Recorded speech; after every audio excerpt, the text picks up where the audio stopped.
আজকে তৈরি করব আলু, বেগুন, ভেন্ডি, পুঁটি মাছ দিয়ে চচ্চড়ি। প্রথমে সবজিগুলোকে কেটে ভালো করে ধুয়ে নিয়েছি। এবার লবণ, হলুদ, লঙ্কার গুঁড়ো, পেঁয়াজ, সর্ষে বাটা পরিমাণ মতন, কাঁচা তেল দিয়ে ভালো করে মাখিয়ে নেব। মাখানো হয়ে গেছে, এই দেখুন। এবার কড়াই ফ্রাই প্যান বসিয়ে দেব, দিয়ে তেল অ্যাড করে দেব।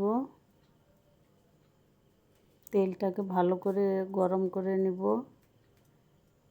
এবার কুচনো পেঁয়াজ অ্যাড করে দেব।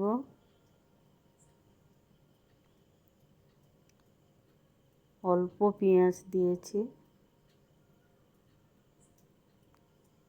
ইউটিউব চ্যানেল থেকে দেখলে সাবস্ক্রাইব করে দিবেন, ফেসবুক পেজ থেকে দেখলে ফলো করে পাশে থাকবেন। এবার ওই মাখানো মাছগুলো ওপরে দিয়ে দেব, দিয়ে ভালো করে ঢাকনা দিয়ে দেব। ঢাকনা দিয়ে দেবো। এবার ঢাকনা খুলে আবার উল্টে পাল্টে নিব। মাছগুলোকে উল্টে পাল্টে নেব, দিয়ে আবার ঢাকনা দিয়ে দেবো। এতে জল দিব না। এরকম করে আস্তে আস্তে উল্টে পাল্টে নিলে মাছগুলোও ভাজা হয়ে যাবে।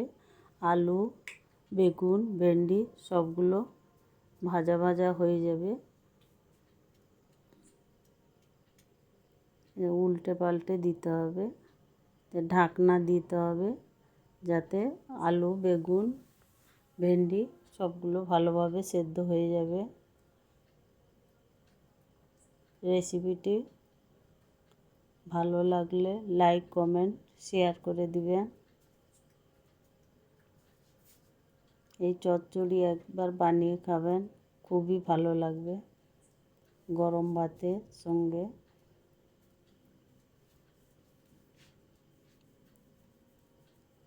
দেখুন সবগুলো ভাজা হয়ে গেছে, মাছও ভাজা হয়ে গেছে, আলু বেগুন সেদ্ধ হয়ে গেছে। এবার নামিয়ে নেব।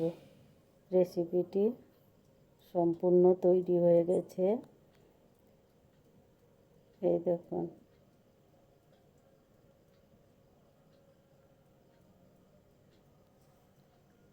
ভালো লাগলে লাইক, কমেন্ট, শেয়ার করে দিবেন।